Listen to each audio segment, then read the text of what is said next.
only love my mom and Caps hockey, I'm sorry.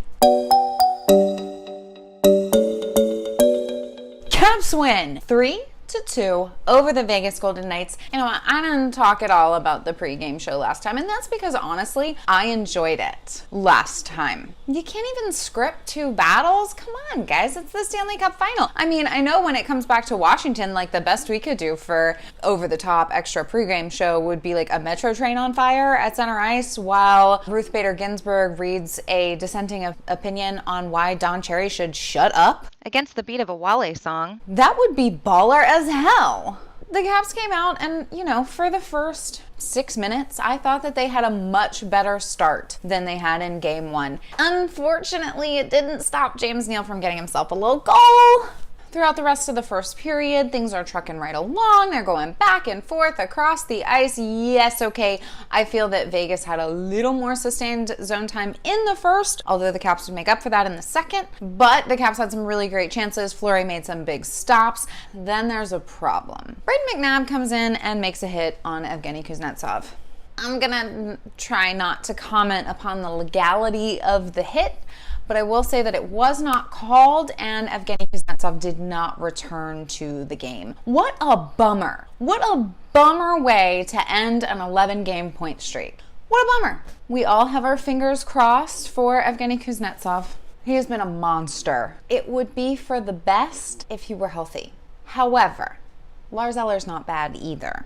At 16:43 into the first, TJ Oshie and Derek Englund go off for coincidental roughing minors, and I'm nervous. As previously mentioned on this video, the Caps continued throughout this postseason to not be good at 4-on-4 hockey. The only thing they didn't turn completely around from the regular season. They were not great at 4-on-4 in the regular season, and they continued to not be super great at 4-on-4 in the postseason. Everything else, they just like flipped possession, shots, everything except this. Well, I needed to chill. Ongoing theme, chill. They've got this. At 17:27 into the first, Lars Eller is set up for a draw. Off the tie-up, Andrei Burakovsky makes a desperation play. As he's falling onto his butt, pops it over to Michael Kempny, who is wide open.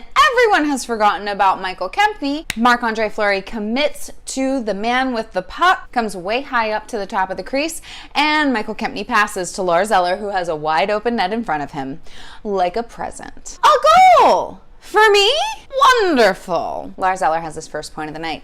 It's a theme. In the second period, 2 minutes and 4 seconds into the second period, Brooks Orpik gets called for an illegal check to the head that is the least illegal check to the head I have ever seen. James Neal punched himself in the face. Let's move on from that because the Capitals penalty kill kills a penalty! Good job! At 5 minutes and 13 seconds into the second, Alex Tuch went off 2 minutes for cross-checking John Carlson directly in front of the net, and it does not lead to a scoring chance, unlike in game one when John Carlson was cross-checked to the ice and Ryan Reeves scored a goal. This time they called it. I don't get it. Whatever. You know what? I'm not going to argue. It's fine. It's fine. It's fine. Caps power play. Let's go, baby. 5 minutes and 38 seconds into the second period. Lars Eller is on the power play, and I'm chanting to myself, you can do this. Lars, you can do this. Lars, you can do this. I know you can do this. I believe in you. You can do this. Oh my God! Lars Eller makes a slick little pass right through the blue paint to Alexander Ovechkin to bury short side on Marc-Andre Fleury. The Caps are up 2-1. In a Stanley Cup final game, fair bit more. The second period goes by, about 4 minutes. I still can't explain this goal. I mean, I watch it and I understand what happens. Lars Eller comes into the zone carrying the puck. Okay, yeah, he does that. He's good at that. When he comes into the zone, it's a 2-on-2. By the time that he makes a confident, I don't even know how to swagger, that pass had swagger, little drop pass for Brooks Orpik. It's a 4-on-4 and it looks like a normal hockey play, except that both Andrei Burakovsky and Brooks Orpik are all by themselves. I feel like the Vegas Golden Knights got a little sloppy, and Lars Eller makes them pay with a swag little pass to Brooks Orpik, who just fires a shot on goal while Andrei Burakovsky is crashing the net. I'm sure looking for a tip, except that it bounces off of the elbow of Alex Tuch and goes in. Caps are up 3-1. Brooks Orpik, ladies and gentlemen. Brooks Orpik hasn't scored a goal in the Trump administration. Time is a flat circle. Brooks Orpik scores the game-winning goal. Okay. And the drama doesn't end there. Because at 17:27 into the second, TJ Oshie goes off 2 minutes for a stupid damn interference call. And I'm not saying that it shouldn't have been called. What I'm saying is, don't do that. TJ, don't do stuff like that unless you're not going to get caught. But he does. Goes off 2 minutes for interference. And of course, Shea Theodore makes him pay. I really wanted to like the Vegas Golden Knights. I really did. Unfortunate. There's no scoring in the third period. Instead, what happens is a stunning defensive effort by the Washington Capitals. Yes, they were outshot 15-6 in the third period. But nine of those shots come on a 5-on-3. 3 minutes and 13 seconds into the third period, Tom Wilson goes off 2 minutes for interference. Less than a minute later, Lars Eller gets himself on the score sheet again, except with Pims this time. 2 minutes for a hook that he's got to make that hook. If he doesn't, that puck's in the back of the net.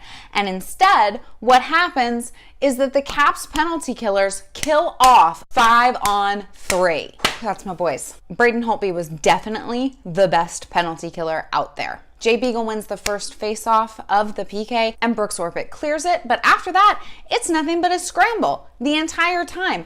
And Braden Holtby stands on his head and puts up a wall. And we haven't even gotten to the best one yet. You ready? With approximately 2 minutes and 5 seconds remaining in the game, Marc-Andre Fleury streaks to the bench. There are 6 attackers on for the Vegas Golden Knights. The Vegas Golden Knights throw the puck into the zone around the boards, and somewhere in the right corner, the puck takes a really weird bounce and careens cross ice through the blue paint.